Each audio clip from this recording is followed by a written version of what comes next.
Hello everyone. In this session we're going to talk about the financial spreadsheet that you're going to be using in your budget estimate document.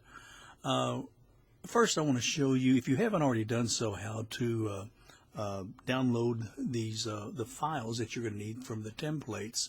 So we're at our Blackboard site here, so let's go to the resources and materials, scroll down to project management templates.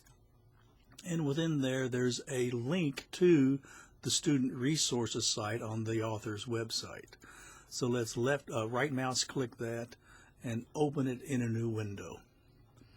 We'll maximize the screen and you'll see right here there's some template files. Click that. If you haven't already done so, you can save that to your hard drive, or in this case I'm just going to simply open it, and it opens it up and shows all of the files, but the only one we're considering right now is the business case financials.xls, that spreadsheet. So I'm going to simply double click that and open it. And before you start using it, obviously you want to save this file. I'm going to manipulate it just a little bit so that we can view it better.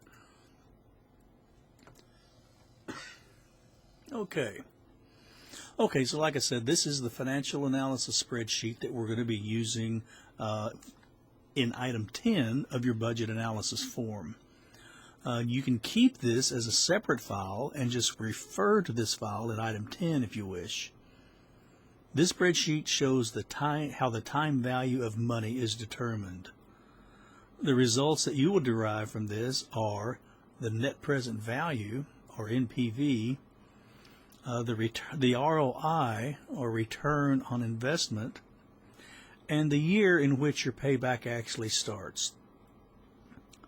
So let's first look at how the discount rate affects the value of money for each of the years. Looking in the cost row, we see that in this example the cost for each year is simply $100 per year. But because the discount rate is 8%, the value in the second year is not 100, but 93, or 8% less. The same holds true for the following years. This is also how the benefits row works. You will notice that the value of $100 does not change the first year, but only the following years. Let me change the rate from 8% to 10%. Let's see what happens.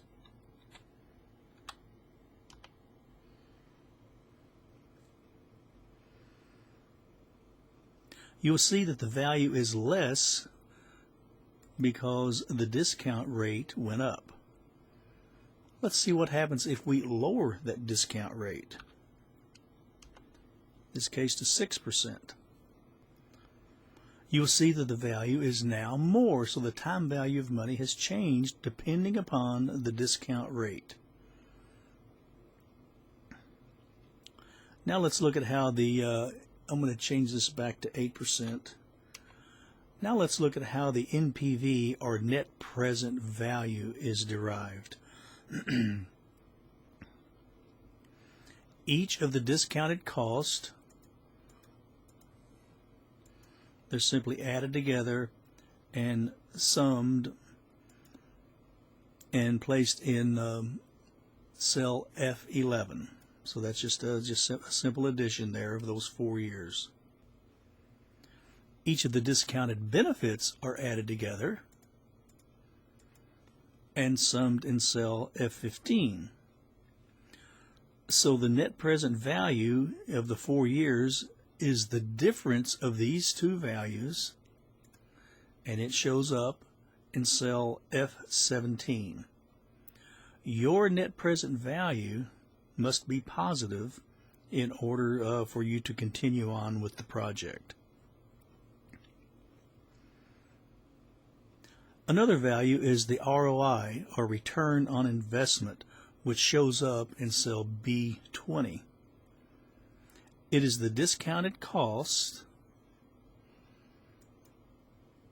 are the difference between the discounted cost and the discounted benefits divided by the discounted benefits. And that'll give you a ratio or a percentage, if you will. So in this case, it shows up in cell B20 as a percentage. For your project, you'll need to show a return on investment of at least 10%. You'll notice that some of the values are in parentheses. That means they're a negative amount.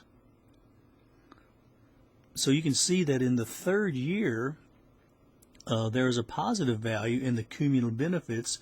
So this is the year that you start paying back on the original investment. All of the values are important as you take your budget estimate document to the group responsible for distributing the monies for the project. Your team needs to decide now on how much of that original $12.8 million set aside for all of the projects that your team will need. You will then start plugging in how much of this amount you will spend in the 4 years of the project.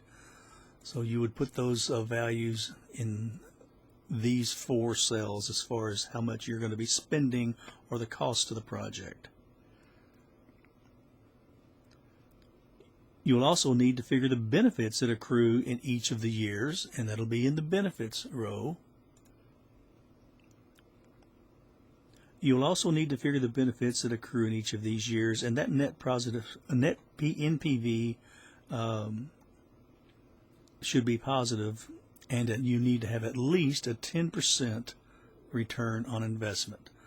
So a positive NPV and at least a 10% return on investment. So that's how you've used this financial analysis spreadsheet for your budget proposal, for your budget document.